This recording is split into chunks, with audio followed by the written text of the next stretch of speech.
O my God, இந்த படத்தோட update இப்போ விட்டீங்கன்னா நாங்கள் என்ன பண்ணுறது? எந்த படத்தோட அப்டேட் அப்படின்னு தானே கேட்குறீங்க? எஸ், நம்ம புஷ்பானா என்ன அப்படிங்கிற ஒரு படத்தை பார்த்தோம் இல்லைங்களா? எல்லாருக்கும் தெரியுமா, அந்த படத்தை யாராலையும் மறக்க முடியாது. அப்பேற்பட்ட ஒரு மெகா ஹிட் படத்தோட பார்ட் 2 எப்படா வரும்னு எல்லாரும் ஆவலை எதிர்பார்த்துருக்க நேரத்தில் திடீர்னு எல்லாரும் மதியானம் சாப்பிட்டுட்டு தூங்குற நேரத்தில் நீங்கள் விட்டு அப்டேட் விட்டுட்டு எங்களை வந்து கன்ஃபியூஸ் பண்ணிருக்கீங்க. பட் இருந்தாலும் நாங்கள் பார்ப்போம். ஏன்னா இன்னைக்கு வந்து உலகம் ஃபுல்லாக வந்து மொபைல் இல்லாமல் யாருமே இருக்க முடியாது. அப்டேட் எப்போ விட்டாலும் பார்க்கணும் அப்படிங்கிற நம்பிக்கையில் நீங்களும் விட்டுட்டுருக்கீங்கன்னு நினைக்கிறேன். எஸ், நம்ம புஷ்பா 2ஓட த ரூல் அப்படிங்கிற ஒரு டீசரை வந்து இப்போ லான்ச் பண்ணிட்டாங்க. அந்த டீசர் தான் இப்போ நம்ம பார்க்க போகிறோம். எப்படி இருக்க போகுதுன்னு தெரியல. ஏன்னா அதே டீம் தான், அதே தான் எல்லாமே. ஆல்மோஸ்ட் அதை பற்றி நம்ம டீட்டெயிலாக பேசணும் அவசியமே கிடையாது. எல்லாருக்குமே புஷ்பா படத்தை வந்து நம்ம ஃபுல்லாக அப்படியே நம்ம மைண்டுக்குள்ள ஓடிட்டே தான் இருக்கும். அந்த ஒரு ஆக்ஷன் சீக்வன்ஸ்லாம் வேற லெவலில் பண்ணியிருப்பாரு நம்ம டைரக்டர் சுகுமார் அவர்கள். இப்போ நம்ம பார்த்து வந்துருமா? பார்த்துட்டு பிறகு அதை பற்றி நம்ம நிறைய டிஸ்கஸ் பண்ணுவோம். ரொம்ப நேரம் பேசி மொக்கப்பட வேணாம்னு நினைக்கிறேன்.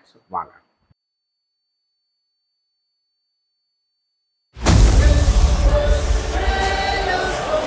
இந்த ஸ்டில் நம்ம பார்த்துட்டு நினைக்கிறோம். மைத்ரி மூவி மேக்கா சுகுமார் ரைட்.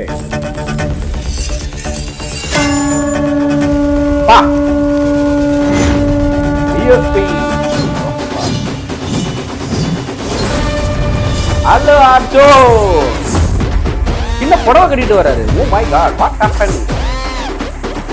காலை பார்த்தீங்களா இல்லையா? Hi hi ultimate.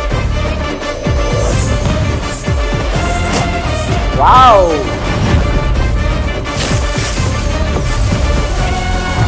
பா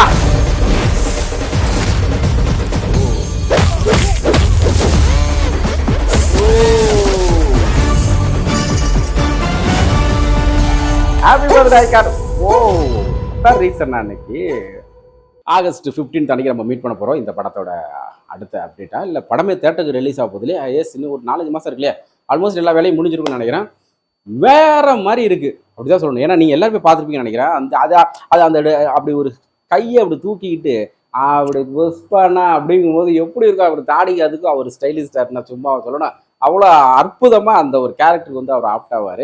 ஏன்னா அவருக்கு வந்து இந்த பருத்தி வீரன் மாதிரி ஒரு படம் பண்ணணும் அப்படிங்கிறது ரொம்ப ஒரு கனவாக இருந்துச்சுன்னு அவர் நிறைய ஒரு இதிலெல்லாம் சொல்லி இன்டர்வியூலாம் சொல்லியிருக்கிறாரு. ஸோ இந்த படம் வந்து அவருக்கு சரியான ஒரு தீனி போட்டிருக்குன்னு நினைக்கிறேன் இல்லையா? ஃபர்ஸ்ட் பார்ட்டில் வந்து வெறித்தனமாக இருக்கும் அவர் ஃபைட்டு, அவரோட அந்த ஆக்ஷன் சீக்வன்ஸ்லாம் வேற லெவல். அவரோட மிரட்டல் தோணெல்லாம் அப்படியே பார்க்கும்போது நமக்கே அக்செப்ட் பண்ணணும். அக்செப்ட் பண்ணுற மாதிரி தான் அவரோட பாடி லாங்குவேஜ் இருக்கும். அவருடைய ஆக்ஷன் சீக்வன்ஸ்லாம் அந்த அளவுக்கு ஒரிஜினாலிட்டியே நம்ம நம்புற மாதிரி வச்சிருப்பாங்க.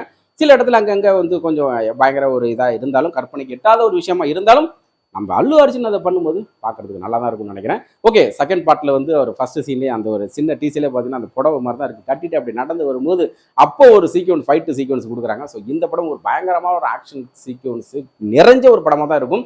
அதில் எந்த விதம் டவுட்டுமே இருக்காது. ஏன்னா அதில் வர டயலாக்லாம் பார்த்தீங்கன்னா நம்ம கேஜிஎஃப் வந்து இமிடேட் பண்ணுற மாதிரியே இருக்கும். நிறைய இடத்துல கேஜிஎஃப் பார்த்தீங்கன்னா பயங்கர டயலாக் மட்டுமே மாசாக கொடுத்து அந்த படத்தை மிகப்பெரிய ஒரு பிளாக் பஸ்டர் ஆகிட்டாங்க இல்லையா?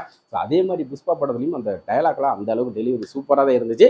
ஸோ அவர் சொல்லவே வேண்டாம். அப்புறம் மந்தனா இருக்காங்களே, அவங்க பேர்னா ரஷ்மிகா மந்தனா இருக்காங்க. அப்புறமேட்டுக்கு சுனில் சார் இருக்காரு. பெரிய பெரிய தலைகள்லாம் அதில் இருக்கிறாங்க. இந்த படம் எப்படி இருக்கும் போது முக்கியமாக ஃபகத் ஃபாசில் இருக்காரு. அதை மறந்துட்ட பாருங்க. ஃபகத் ஃபாசில் தானே கிளைமேக்ஸில் வந்து அப்படி நிற்பாரு. ஏன்னா இந்த படத்தில் வருது full and full Fahadh Faasil and இவருடைய காம்போ தான் அதிகமாக இருக்கும்னு நினைக்கிறேன். ஓகே காய்ஸ், எனக்கு ரொம்ப பிடிச்சிருக்கு. இந்த டீசர் பார்க்கும்போது பயங்கரமாக இருக்குது. நல்லா என்ஜாய் பண்ணேன். நீங்கள் எப்படி என்ஜாய் பண்ணீங்களா அப்படிங்கிறத கீழே இருக்கிற கமெண்ட் சொல்லுங்கள், நானும் தெரிஞ்சுக்கிறேன். ஓகே காய்ஸ், என்னுடைய இந்த ரியாக்ஷன் அண்ட் ஒப்பீனியன் உங்களுக்கு பிடிச்சிருச்சு அப்படின்னா நம்ம சேனல் லைக் பண்ணுங்கள், ஷேர் பண்ணுங்கள், கமெண்ட் பண்ணுங்கள், சப்ஸ்கிரைப் பண்ணுங்கள், மறக்காம அந்த பெல் ஐக்கானே அப்போ ப்ரெஸ் பண்ணி விட்டுடுங்க. நெக்ஸ்ட் ஒரு சூப்பரான ஒரு அப்டேட்டில் நான் திரும்ப சந்திச்சுட்டே இருக்கிறேன். நன்றி, வணக்கம்.